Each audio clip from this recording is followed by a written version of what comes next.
Y a-t-il un pilote dans l'assiette?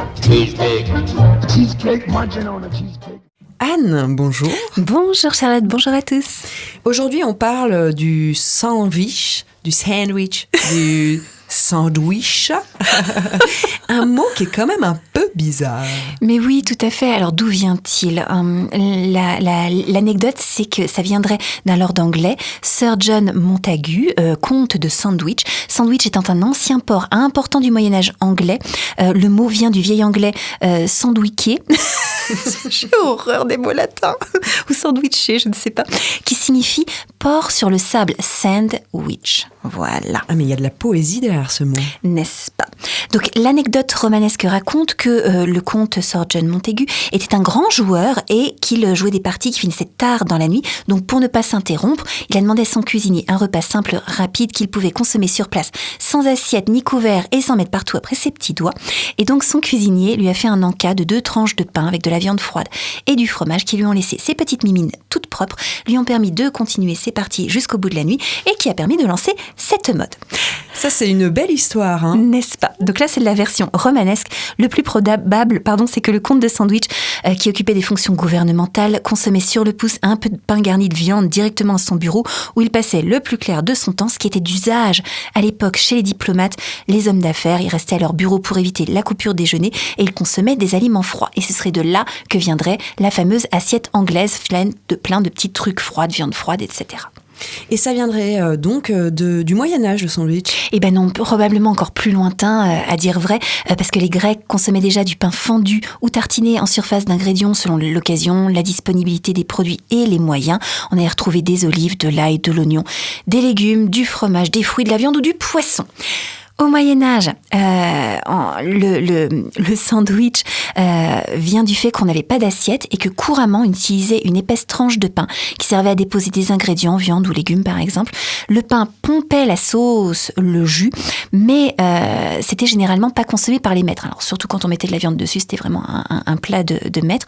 Et donc le pain était destiné plutôt aux serviteurs après repas, mais du coup ça constituait un mets de luxe pour eux avec ce jus de viande, etc.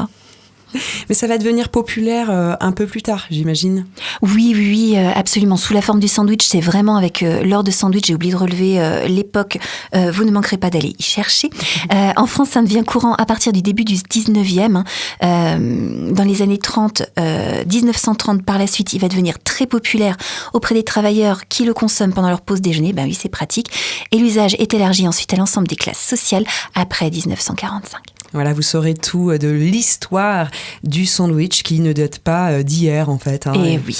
Il a toute une histoire derrière lui. Est-ce qu'on refait un petit point sur qu'est-ce que c'est qu'un sandwich? Mais vraiment? Oui, sa structure originelle. Voilà, donc pour faire un sandwich, il faut du pain. Alors, il y a plein de variétés de pain, on va le voir juste après, mais il faut du pain. Souvent, on va retrouver à l'intérieur une protéine. Les plus courantes, c'est jambon, saucisson, thon, œuf dur. Parfois des crudités, de la salade, des tomates pour les plus courantes. Une sauce ou quelque chose qui va permettre d'y faire glisser le pain, parce que ça peut être un peu sec, hein, voilà. Donc du beurre ou de la mayonnaise souvent, et puis des choses qui vont condimenter comme des cornichons. Alors, on a des stars du sandwich.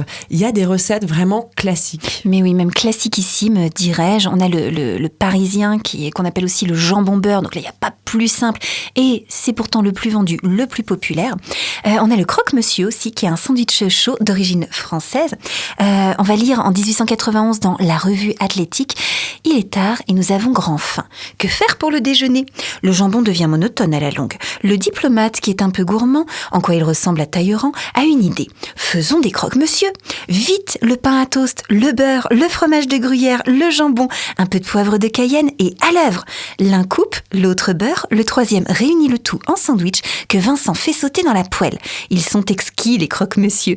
Un peu gros peut-être, fait pour des mâchoires de géants, mais qu'importe, on en mange, on y revient, on s'extasie. 1891. Et oui, magnifiquement écrit, hein. Moi je me régale, c'est truculent. Alors le principe du croque-monsieur, on le rappelle, pain de mie grillé à la poêle ou au four, traditionnellement garni de jambon blanc, de fromage, plus ou moins de béchamel, parfois dessus avec un œuf au plat, mais on l'appelle croque-madame. Voilà, ça c'était la recette francophone, française, mais on a un autre sandwich d'origine américaine, lui. Oui, pour le coup, le club sandwich, lui, il nous vient des States. Il est composé de 2 étages, c'est très important, de garnitures qui sont séparées par des tranches de pain. Donc on a 3 tranches de pain. Voilà. Il est normalement coupé en quartiers qu'on va disposer à la verticale, la pointe vers le haut, retenu par des cure-dents. C'est plus pratique, ça en faut pas partout. On va retrouver dedans souvent de la laitue qu'on aura émincée, c'est plus pratique aussi, on s'en fout moins partout. Des tomates en rondelles, des tranches de bacon grillé, et puis ensuite un festival de garnitures selon l'inspiration, mayonnaise, filet de poulet, dinde, etc. Et on revient, en fait c'est un tour du monde, ce sandwich. Oui. On revient en France, dans le sud, oui, du côté de Nice. Tout à fait, avec le pan bagna, qui est un pain long ou rond, garni d'ingrédients qui sont similaires à ceux de la salade niçoise, c'est-à-dire anchois, crudités, olives noires, huile d'olive. Alors, bagna, ça vient du provençal bagna, qui signifie baigner ou mouiller, parce qu'à l'origine, les Niçoises, au 19e siècle, elles utilisaient du pain dur, rassis. Elles le ramollissaient avec un filet d'eau. C'était un plat de pauvres. Au 19e et au début du 20e, le thon, c'était un poisson cher qui était réservé à la bourgeoisie. Par contre, l'anchois, c'était un poisson populaire qui était accessible à tous. Donc, on n'avait pas de thon dans le pain bagna d'origine. Voilà. Depuis Nice, on rejoindra l'Italie. Mais oui, on n'est pas si loin, donc on va aller chercher un panini. Alors aujourd'hui, le panini qu'on trouve en boulangerie, c'est un sandwich chaud qui est dérivé du panino ripieno italien. C'est un petit pain farci. Nous, ce panini, on le toast et ça en fait un sandwich super gourmand avec ce fromage fondu réconfortant. On continue le tour du monde avec le hamburger, le hot dog, le kebab et le wrap. Tout à fait, voilà. Donc hamburger, hot dog, kebab, ce sont des sandwichs qui se sont beaucoup popularisés ces dernières années. Le wrap est peut-être le petit dernier en date. Alors ça vient de l'anglais to wrap, qui signifie envelopper. Et Traditionnellement, on le fait avec des galettes qui sont des tortillas de maïs. Alors, on le trouve plus fréquemment en tortillas de blé, ou des lavaches armaniens, ou des pitas arabes grecs. On va les garnir de viande froide, de crudité. Alors, c'est le même principe que pour les burritos mexicains. Chez eux, on va retrouver de la viande de bœuf, des haricots rouges, des tomates, du piment, des oignons, de la salade et parfois même du riz. Donc là, on a un sandwich hyper complet et hyper bien rassasiant. Oui, finalement, dans le sandwich, on peut mettre un peu tout ce qui nous chante. On peut même mettre du beurre de cacahuète. Mais oui, alors là, c'est le sandwich classique du goûter américain, beurre de cacahuète confiture. On précise que ce n'est pas de la confiture, mais des raisins secs que le lieutenant Colombo préfère.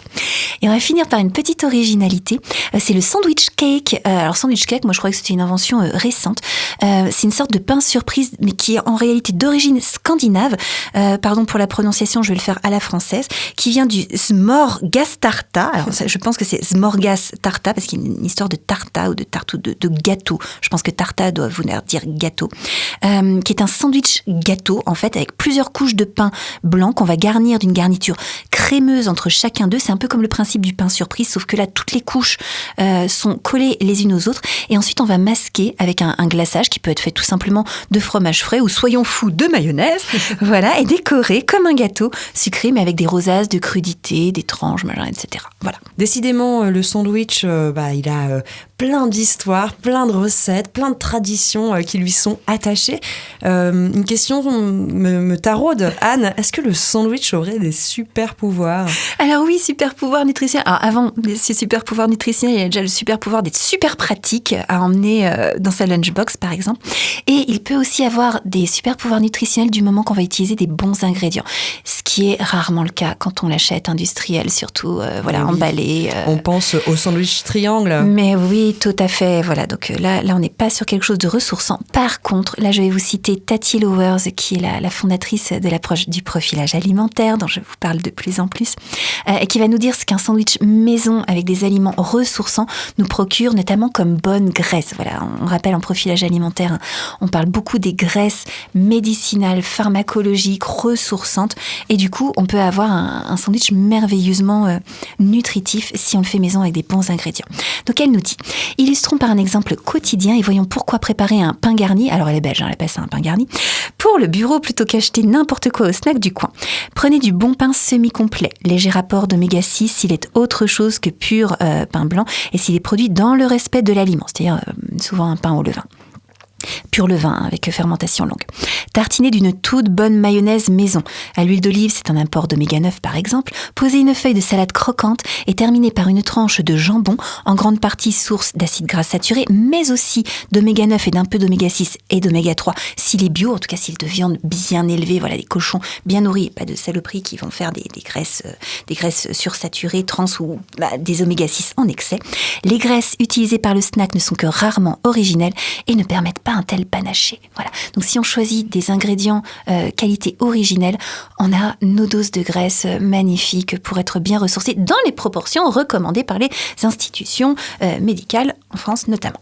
Comme quoi vous pouvez déguster votre sandwich sans avoir de remords. Exactement. Et simplement prendre du plaisir aussi en essayant les recettes d'Anne des mangeurs libres. Mais oui, quelques-unes que vous allez retrouver sur le blog, notamment un sandwich fraîcheur au chevretin et tartinade carotte. On en a parlé dans notre chronique sur le chevretin, donc j'adore, la protéine est apportée par le chevretin, ce fromage tendre de chèvre. Une tartinade carotte qui est en fait une purée de carottes. Moi, j'avais dû en faire en excédent et je l'avais utilisé comme tartinade après. Ça fonctionne super bien. Donc là, ça peut faire un fromage très léger si on sent qu'on a un peu moins besoin de graisse peut-être le jour-là, c'est très sympa. Vous allez retrouver aussi un sandwich fleuri à l'effiloché de cabri pour un pique-nique chic.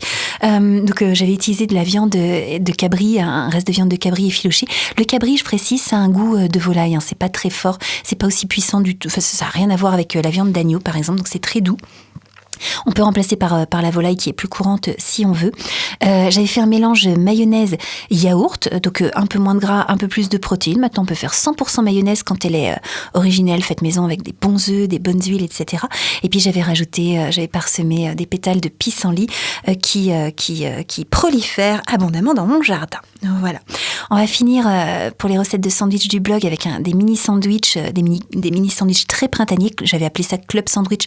Maintenant, il n'y a pas la deuxième couche. Je me suis aperçue en préparant la chronique que j'avais un petit peu abusé du terme. C'est pris des libertés. N'est-ce pas? Et je vais me gêner. Mangeur libre.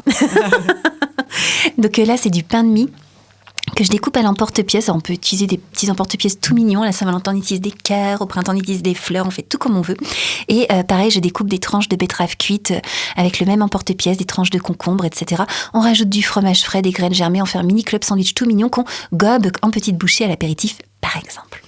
Est-ce qu'il y a aussi des farces qu'on peut rajouter dans ces sandwichs? Mais oui, bien sûr. Alors, farce, vous allez retrouver sur le blog une crème de tofu aux tomates séchées. Donc, c'est une recette hyper pratique qui peut remplacer le fromage frais pour les personnes, par exemple, qui ne le tolèrent pas bien. Donc, on va mixer, à condition de tolérer le tofu, c'est toujours pareil, du tofu ferme. Donc là, il faut vraiment du tofu ferme qu'on va mixer... au robot mixeur, ça va se prendre une texture de crème comme du fromage frais à tartiner et on l'assaisonne avec ce qu'on veut, des herbes, des tomates séchées, etc., de la menthe dont on va reparler très prochainement. Et puis je vous renvoie aussi vers une recette de pickles de légumes parce que y a les cornichons, mais il n'y a pas que les cornichons dans la vie. On peut faire des pickles très sympas, un petit peu acidulés ou pourquoi pas vinaigrés avec toutes sortes de légumes, que ce soit du concombre, du poivron, plein de choses. Voilà. Donc en plus on est sur une recette lacto-fermentée qui va nous apporter des bons petits ferments pour stimuler notre flore intestinale, c'est tout bénef. C'est ça que j'aime bien avec tes chroniques, Anne, c'est qu'on peut parler du sandwich et que ce soit plaisant et bon pour la santé. Il n'y a pas de souci. Tu l'as annoncé, semaine prochaine, on va parler de la menthe et je m'en réjouis. Merci beaucoup, Anne, et à la semaine prochaine. Avec tout grand plaisir. Belle semaine à vous.